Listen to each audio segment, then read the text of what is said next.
Bombay! Bombay! Wakanda forever! Welcome back, Marvel fans. The Marvel Cinematic Universe, MCU, is a dream gig for most actors. Fame, fortune, and a guaranteed fan base, right? But what if we told you that not everyone who joins the MCU ends up loving the experience? Today, we're diving into 10 actors who regret joining the MCU. Stick around to find out which stars wished they never signed that Marvel contract and why. Before we go into our video, we have a small request. If you enjoy this kind of insider knowledge, hit that subscribe button and join the family.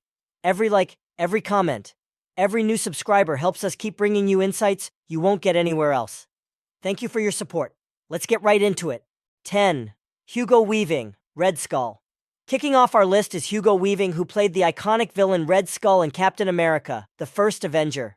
Weaving's portrayal was chilling and memorable, but the actor wasn't thrilled with the experience. Keen eyes and Marvel fans noticed that during his surprise introduction in Avengers: Infinity War, Red Skull was no longer played by his original actor, Hugo Weaving. He was replaced by Ross Marquand. The main reason? Actor Hugo Weaving said he was ready to reprise his role of Red Skull in Infinity War and its follow-up Endgame, but the production studio was not ready to pay him the remuneration he demanded. In an interview with Time Out London, Weaving was asked about his MCU role and had this to say about it. "We were all obliged to sign up for 3 pictures. I was thinking, Red Skull probably wouldn't come back in Captain America, but he may well come back as a villain in the Avengers.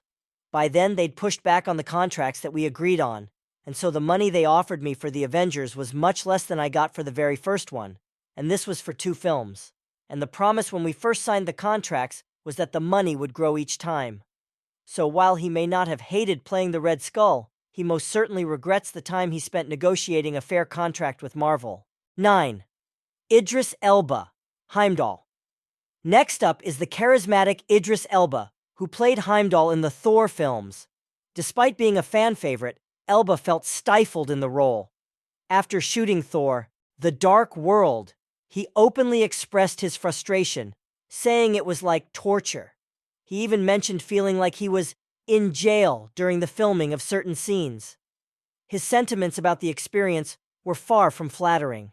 Forced into Thor: The Dark World reshoots due to contractual obligations, Elba unapologetically likened the ordeal to torture. This frustration was compounded by the fact that he had recently concluded filming Mandela: Long Walk to Freedom, in which he portrayed the iconic civil rights activist and statesman. He candidly revealed to The Telegraph. Although his words during the interview were quite harsh, Elba's stance on everything is quite understandable. Because of the nature of their schedules, Marvel's contracts are infamously tight and prevent actors from pursuing other opportunities. Moreover, Elba's role as Heimdall often felt like Marvel wasting this incredible actor by giving him nothing of substance to do, besides standing near a door and delivering the occasional line. 8. Natalie Portman, Jane Foster. While Natalie Portman's return in Thor: Love and Thunder brought excitement, she previously had serious regrets about joining the MCU. In 2011, Portman, Marvel's first female lead in the first Thor, reportedly became furious with the studio ahead of production on the second standalone installment. And after fulfilling her contractual obligation to appear in Thor: The Dark World, she told the Wall Street Journal, "As far as I know, I'm done with the MCU." Indeed, her astrophysicist doctoral character remained notably absent from the first 3 Avengers movies and was written out of 2017's Thor: Ragnarok. After Thor: The Dark World, she was reportedly unhappy with the creative direction and the exit of director Patty Jenkins, with whom she was excited to work. Portman distanced herself from the MCU, and many fans believe she was done for good. It would be 6 years before Portman agreed to return to the MCU, after Taika Waititi won her over with the new direction for the character in Thor: Love and Thunder. 7. Edward Norton, The Incredible Hulk. Edward Norton was the original Bruce Banner in the MCU, but by the time the Avengers rolled around, he was replaced by Mark Ruffalo. Norton is known for being a perfectionist, and he clashed with Marvel over the script and creative control. The disagreements were so intense that Marvel decided to recast the role entirely. Marvel Studios president Kevin Feige released a statement after the firing of Norton to clear up rumors. "Our decision is definitely not one based on monetary factors, but instead rooted in the need for an actor who embodies the creativity and collaborative spirit of our other talented cast members. Years later, Norton would say he didn't lament leaving the role.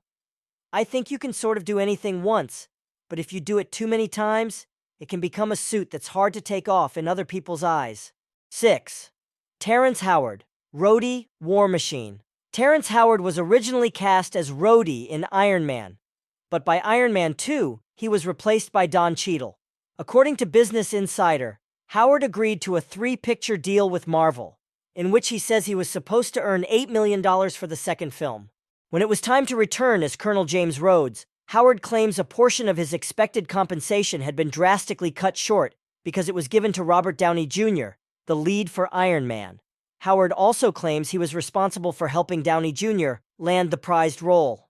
Howard says he was offered 1/8 of his expected compensation for Iron Man 2, and claims Marvel told him the movie will be successful with or without him. 5. Mickey Rourke, Whiplash. Mickey Rourke's portrayal of Whiplash in Iron Man 2 was supposed to be a dark, complex take on the villain. However, Rourke was vocal about his dissatisfaction with Marvel cutting many of his character's scenes, making Whiplash appear more one-dimensional. He criticized the studio for focusing more on mindless action than character depth. In one interview, Rourke was forthcoming about his experience working with Marvel Studios, expressing his desire to deepen the character of Whiplash with more layers. Sadly, the final edit of the film left much of his development on the cutting room floor, resulting in what Rourke calls a Russian, a complete murderous, revenging bad guy. Considering the amount of work Rourke put into developing the antagonist, the final result of Iron Man 2 left him with some regrets. 4. Christopher Eccleston, Malekith. Christopher Eccleston played the dark elf Malekith in Thor: The Dark World, a role he deeply regretted taking. Being a non-human character, Eccleston was subjected to long hours in the makeup chair during his shoot days as Malekith. The actor didn't mince words about his long hours in the makeup chair, which he felt the MCU wasn't forthcoming about when he first signed on. Eccleston hated the extensive hours spent in makeup and was disappointed with how the character was reduced to a generic villain with little depth. He called the experience pointless and described the movie as a paycheck job that brought him no satisfaction. 3. Anthony Hopkins, Odin. Despite being cast as one of the most powerful Marvel Cinematic Universe, Anthony Hopkins spoke very poorly about his time portraying the All-Father Odin in the Marvel Cinematic Universe. Anthony Hopkins is a very traditional actor, so it's not super surprising that he didn't enjoy the more spectacle-focused production cycle of a Marvel Studios film. When asked about his time as the legendary Norse icon, he told The New Yorker, "They put me in armor. They shoved a beard on me. Sit on the throne. Shout a bit. If you're sitting in front of a green screen, it's pointless acting it." Hopkins is one of the many actors who didn't like the green screen-centric filming process of superhero films, which is very understandable. Having so little to work with can feel super uninspiring, especially for an actor like Anthony Hopkins, who came up during the New Hollywood age. 2. Christian Bale, Gore the God Butcher. Gore the God Butcher is easily the best and most underutilized aspect of Thor: Love and Thunder, and it really upset a lot of fans. Turns out the actor portraying the character doesn't have great thoughts about the film either. Christian Bale described his time working on Thor: Love and Thunder as a less-than-ideal experience. Bale described acting with primarily green screens as something that was really not for him in an interview with GQ. He described the set of Thor: Love and Thunder as monotony, usually one to dive deep into method acting, willing to transform his physique to great lengths to fit a role. It says a lot that Bale admitted to not doing the same with Gore the God Butcher, unimpressed by how the green screen sets of Thor: Love and Thunder blended together. Despite how many big stars the series has been able to accommodate, the MCU wasn't able to make a fan of Christian Bale. 1. Tilda Swinton, the Ancient One. Tilda Swinton's casting as the Ancient One in 2016's Doctor Strange was met with immediate controversy. The decision to have a white actress play a traditionally Asian character drew significant criticism from fans and critics alike.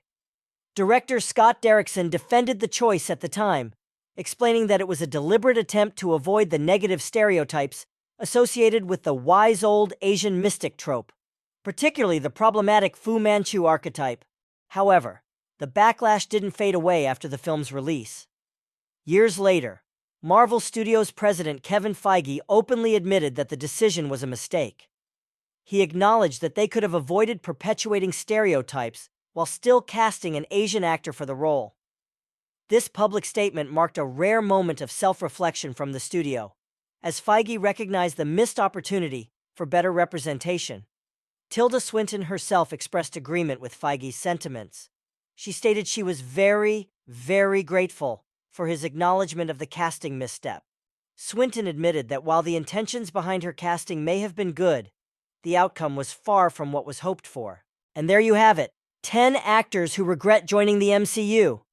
It's surprising to see that even with all the fame and fortune, not everyone loves being part of Marvel's blockbuster universe. What do you think? Do you sympathize with their regrets, or do you think they're missing out? Let us know in the comments below, and don't forget to like, subscribe, and hit that bell to stay updated with all things Marvel. See you in the next one.